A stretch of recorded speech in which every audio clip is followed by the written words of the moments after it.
RCB ತಂಡ ಈ ಸೀಸನ್‌ನಲ್ಲಿ ಮೊದಲು ತಾವು ಆಡಿದಂತಹ 8 ಪಂದ್ಯಗಳಲ್ಲಿ 6 ಪಂದ್ಯಗಳನ್ನ ಗೆದ್ದು ಕೇವಲ ಒಂದು 2 ಪಂದ್ಯಗಳನ್ನಷ್ಟೇ ಸೋತಿರ್ತಾರೆ. ಸೊ ಆರ್‌ಸಿಬಿ ತಂಡಕ್ಕೆ ಕ್ವಾಲಿಫೈ ಆಗ್ಬೇಕಂದ್ರೆ ಪ್ಲೇ ಆಫ್ ಹಂತಕ್ಕೆ ಕೇವಲ ಇನ್ನೆರಡು ಜಯಗಳಷ್ಟೇ ಬೇಕಿರುತ್ತೆ. ಉಳಿದಿರುವಂತಹ 6 ಪಂದ್ಯಗಳಿಂದ ಆಲ್ಮೋಸ್ಟ್ ಇವಾಗ ಆಡಿರುವಂತಹ 2 ಪಂದ್ಯಗಳಲ್ಲಿ ಬ್ಯಾಕ್ ಟು ಬ್ಯಾಕ್ ಸೋಲನ್ನ ಕಂಡಿದೆ.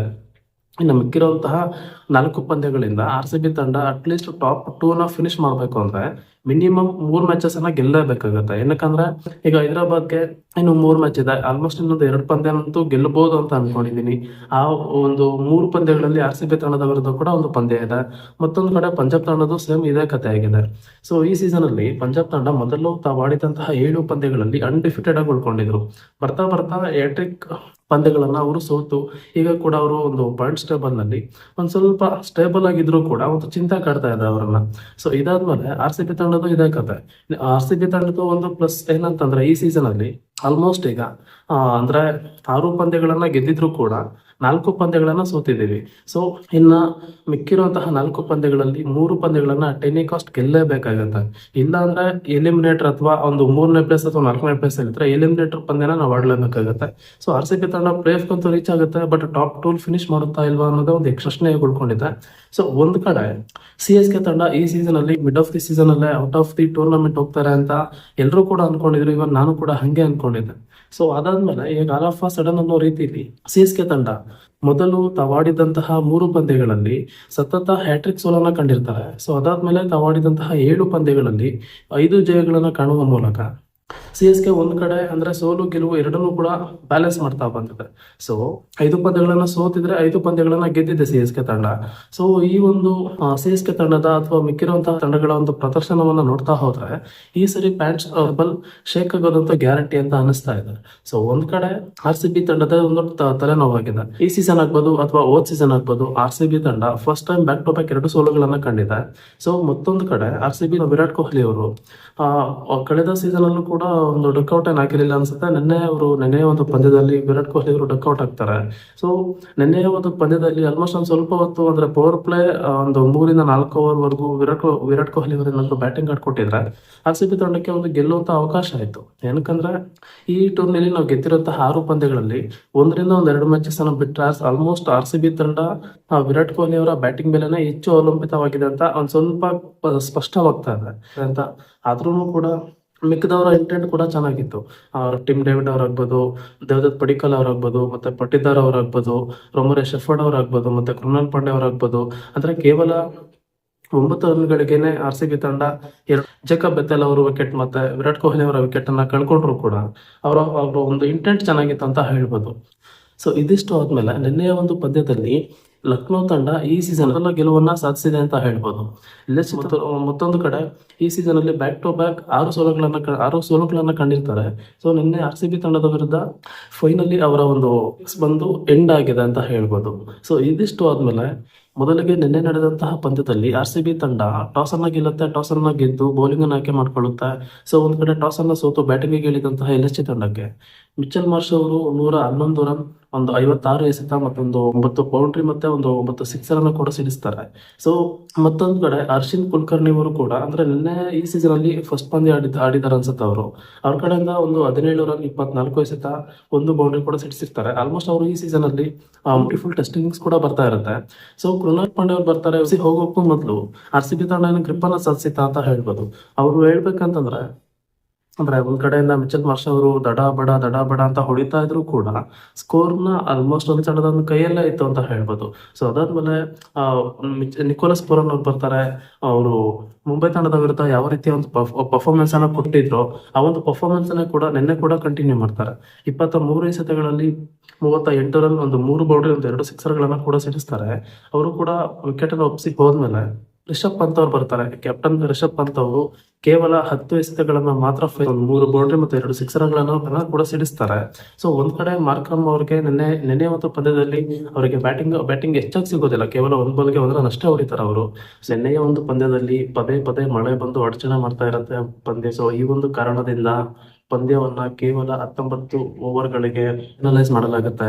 ಸೊ ಸಿಬಿ ತಂಡಕ್ಕೆ ನಿನ್ನೆ ಅಂದ್ರೆ ಕಳ್ಕೊಂಡು ಲಕ್ನೋ ತಂಡ ಆಲ್ಮೋಸ್ಟ್ ಒಂದು 209 ರನ್ಗಳನ್ನ ಸ್ಕೋರ್ ಮಾಡಿದ್ರು ಕೂಡ ಆರ್ ಸಿ ಬಿ ತಂಡಕ್ಕೆ ಒಂದು DLS ನ ಒಂದು ನಿಯಮದ ಪ್ರಕಾರ 213 ರನ್ಗಳ ಒಂದು ಟಾರ್ಗೆಟ್ ಅನ್ನು ನೀಡಲಾಗುತ್ತೆ.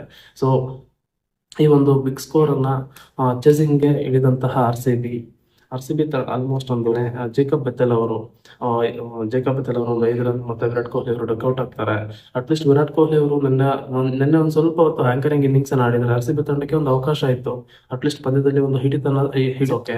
ಸೊ ಕೇವಲ 9 ರನ್ ಆಗೋಷ್ಟು ಒಳಗಡೆ ವಿರಾಟ್ ಕೊಹ್ಲಿ ಅವರು ಮತ್ತೆ ಜೇಕಬ್ ಬೆಥೆಲ್ ಅವರು ಪೆವಿಲಿಯನ್ ಹಾದಿನ ತಲುಪಿರ್ತಾರೆ. ಸೊ ಒಂದ್ ಕಡೆ ದೇವದತ್ ಪಡಿಕ್ಕಲ್ ಅವರು ಮತ್ತೆ ನಾಯಕ ರಜತ್ ಪಟ್ಟಿದಾರ್ ಅವರು ಒಂದ್ ಕಡೆ ಪಾರ್ಟ್ನರ್ಶಿಪ್ ಅನ್ನು ಚೆನ್ನಾಗಿ ಬಿಡ್ ಮಾಡ್ತಾ ಇರ್ತಾರೆ. ಅವರು ದೇವದತ್ ಪಡಿಕ್ಕಲ್ ಅವರು ಒಂದ್ ಕಡೆ 25 ಎಸೆತ 34 ರನ್ ಅನ್ನ ಸಿಡಿಸಿರ್ತಾರೆ. ಮತ್ತಾದ್ಮೇಲೆ ಪಟ್ಟಿದಾರ್ ಅವರು 31 ಎಸೆತ 61 ರನ್ 3 ಬೌಂಡ್ರಿ ಮತ್ತೊಂದು 6 ಸಿಕ್ಸರ್ಗಳನ್ನ ಕೂಡ ಸಿಡಿಸಿರ್ತಾರೆ. ಅದಾದ್ಮೇಲೆ ಟಿಮ್ ಡೇವಿಡ್ ಅವರು ಬರ್ತಾರೆ. ಟಿಮ್ ಡೇವಿಡ್ ಅವರು ಕೂಡ ಒಂದು ಆಡಿದ ಇಂಟೆಂಟ್ ಚೆನ್ನಾಗಿತ್ತು. 17 ಎಸೆತ 40 ರನ್ ಮತ್ತೊಂದು 4 ಬೌಂಡ್ರಿ ಮತ್ತು 3 ಸಿಕ್ಸರ್ ಅನ್ನ ಕೂಡ ಸಿಡಿಸಿರ್ತಾರೆ.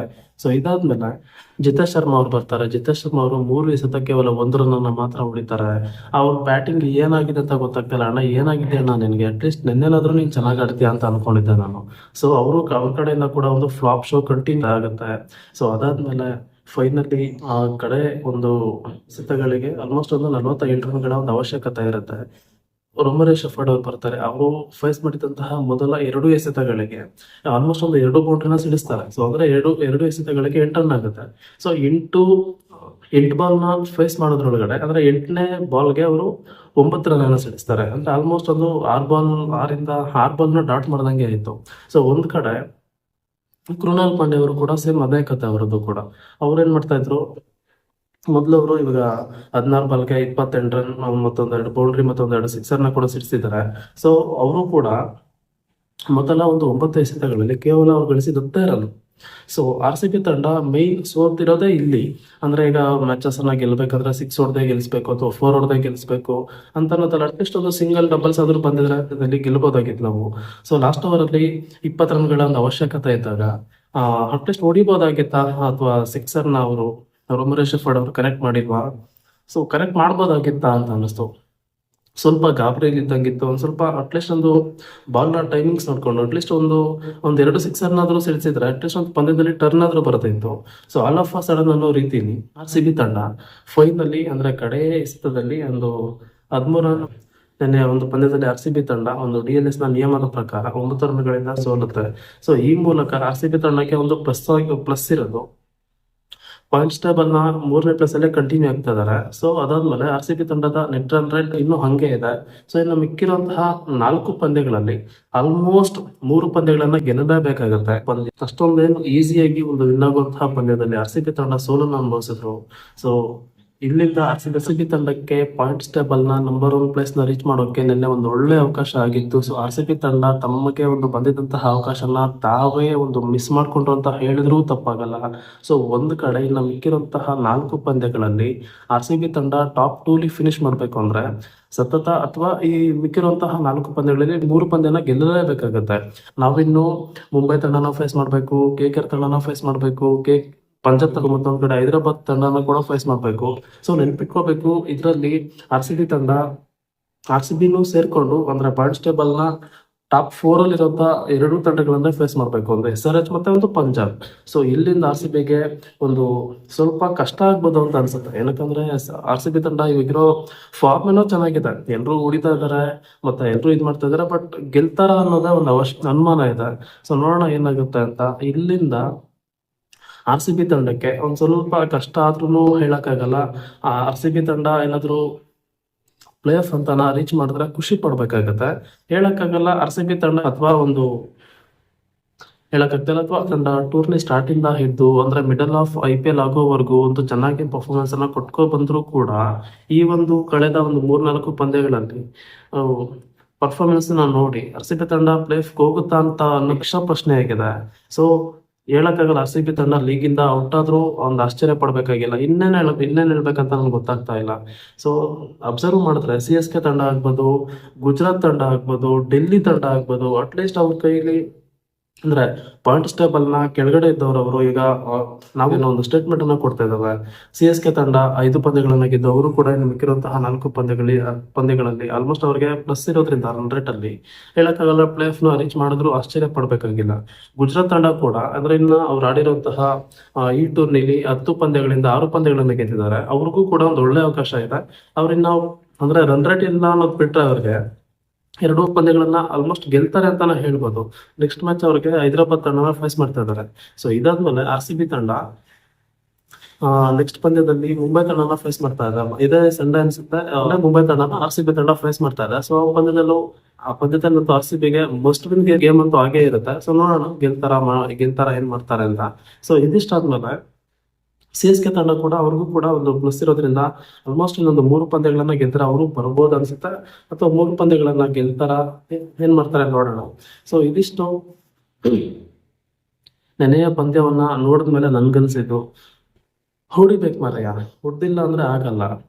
ಮ್ಯಾಚಸ್ ಅನ್ನ ಕೂಡ ಗೆಲ್ಬೇಕು, ಒಂದು ಇಂಟೆಂಟ್ ಅನ್ನ ಎಲ್ಲರೂ ಕೂಡ ತೋರಿಸ್ಬೇಕು. ಒಂದ್ ಕಡೆ ನನ್ಗನ್ಸಿದ್ದು ವಿರಾಟ್ ಕೊಹ್ಲಿ ಅವರು ಈ ಸೀಸನ್ ಅಲ್ಲಿ ಆಲ್ಮೋಸ್ಟ್ ಒಂದು ಸ್ಲೋ ಇನ್ನಿಂಗ್ಸ್ ಆಡ್ತಾರೆ ಅಂತಾನೆ ಎಲ್ಲರೂ ಮಾತಾಡ್ತಾ ಇದ್ದಾರೆ. ಸೊ ವಿರಾಟ್ ಕೊಹ್ಲಿ ಅವರು ಈ ಸೀಸನ್ ನ ಆಲ್ಮೋಸ್ಟ್ ಅಂತೂ ಎಷ್ಟು ಅಂದ್ರೆ ಗುಜರಾತ್ ವಿರುದ್ಧ ಒಂದು 44 ಎಸೆತಗಳಿಗೆ 80 ರನ್ ಗಳಿಸಿರ್ತಾರೆ. ಅದೊಂದು ಬಿಟ್ರೆ ಆಲ್ಮೋಸ್ಟ್ ಎಲ್ಲ ಒಂದ್ ಸ್ವಲ್ಪ ಚೆನ್ನಾಗಿ ಆಡ್ಕೊ ಬಂದಿದ್ದಾರೆ ಅಂತಾನೆ ಹೇಳ್ಬೋದು. ಸೊ ಇದಿಷ್ಟ ಆದ್ಮೇಲೆ ನನಗೆ ಗೊತ್ತಿದ್ದಂಗೆ RCB ತಂಡ ಪ್ಲೇ ಆಫ್ ಅಂತೂ ರೀಚ್ ಆಗತ್ತೆ ಅಂತ ಅನ್ಕೊಂಡಿದೀನಿ, ಅಥವಾ ಟೂರ್ನಿಂದ ಔಟ್ ಆದ್ರೂ ಆಶ್ಚರ್ಯ ಪಡ್ಬೇಕಾಗಿಲ್ಲ. ಸೊ ಇದೇ ರೀತಿಯ ಹೆಚ್ಚಿನ ವಿಡಿಯೋಗಳಿಗೋಸ್ಕರ ನನ್ನ ಒಂದು ಯೂಟ್ಯೂಬ್ ಚಾನಲ್ನ ಅಥವಾ ದಿನಕ್ಕೊಂದು ಕಂಟೆಂಟ್ನ ಯೂಟ್ಯೂಬ್ ಚಾನಲ್ನ ದಯವಿಟ್ಟು ಯಾರೆಲ್ಲ ಸಬ್ಸ್ಕ್ರೈಬ್ ಮಾಡ್ಕೊಂಡಿಲ್ವೋ ದಯವಿಟ್ಟು ಸಬ್ಸ್ಕ್ರೈಬ್ ಮಾಡ್ಕೊಳ್ಳಿ ಅಂತ ಕೇಳ್ಕೊಳ್ತಾ ಮತ್ತೊಂದು ವಿಡಿಯೋದಲ್ಲಿ ಮತ್ತೆ ಸಿಗೋಣ. ನಮಸ್ಕಾರ, ಬಾಯ್.